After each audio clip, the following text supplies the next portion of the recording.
Hey, welcome back, multifamily investors. We are looking at last week's sales of multifamily in our area here. And not too surprising, a lot of duplexes again is what we see heavy activity on. And about the average 12 deals a week we see, and this was up to about 5.7 million for a big one in Marysville that's been sitting for 42 days. But you can see most of these duplexes still sold fairly quickly, under a couple weeks for the most part. This one in Bremerton, I'll show you, is actually two small houses. And then this one in Snohomish that was sitting as a big property, big lot, I mean. So let's dive into these real quick, just to give you some sort of sense of, what kind of deals. This is, again, two tiny homes on one property. Look, 530 and 350 square feet. I'm talking real small, over 100 years old. And it took a while, but they got the 369 price for that, which, may not be too bad great house hack deal for somebody. This one sold right away in one day. Not super surprised. That price for this type of size of duplex, 2-bed, 1.5 bath, over 1,000 square feet.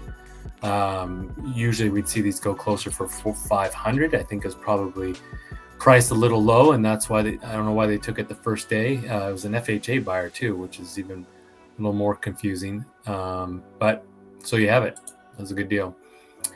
This one down in Tumwater was $599, sold for $590. Just good side-by-side duplex. That was a conventional buyer, I believe, as well. This one in Tacoma, $585, sold to conventional $600,000. This one in Renton is more of a shared room situation. See, shared housing, 7-bedroom. It's listed as a duplex, but it's more of kind of a shared housing thing. Not my ideal rental profile there, but $600,000 for that. And then you've got this one down Lakewood, is a duplex. House like, you had a 2-1 and a 3-2, so it wasn't a traditional floor plan side-by-side type of situation. It was built probably in the 1956, so a little over asking price. We didn't see a lot of cash buyers on these deals that I was looking over for this week's inventory. This one in Seattle, though, it was a 2-1 and a 2-1 up and down, built in 1909. Basically sold for a little over asking. This one at Edmonds sold for $850, asking price. This one is the one in Snohomish that sat for a while, about almost 5 months.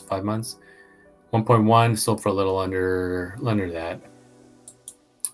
This one was odd. It's a triplex, but it has 14 bedrooms. So it's, again, more like a shared room situation. And you can see here the 3 different units, how many bedrooms were in each. It's a very unique property, not my favorite thing by any means.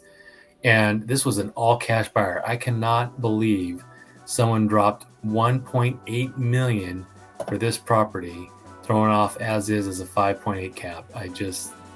That is a major head scratch, but to each his own, and hope it all works out for them. This one was 2.2, another all cash buyer for $2 million. And this one went conventional. It started at 6.5, so it sold almost $800,000 under list price. And it was, how many units was this? This is pretty new property, 2022. And it's, good sized property. I can't remember how many it says. 20 units. There it is. 20 units. I think it was advertised at about a 5 cap. So don't know if it was, I don't think it was a 1031 buyer, because it was listed by the listing agent on a closed transaction as conventional. So maybe somebody came in with about 30% down and financed this thing, but don't know all the exact details on it. But there you have it. That was the one that was on for a little over a month. Still found a buyer pretty quickly, I think, for that size deal. And 12 investors taking action moving forward. Some of these are probably house hackers for sure, but I still call house hackers are investors. If you're buying something multifamily, multi-unit related, I think that's a great way to go instead of buying your first big house or something. But still, if it's priced right or it's a good property, you can see that it's still moving pretty quick. So I hope that's helpful to have you gauge what's going on in the market. And we see, anywhere from, I don't know, half dozen to a dozen or so properties close a week at least. Most of them are duplexes, but hope that's helpful. Thanks for watching. Have a good week.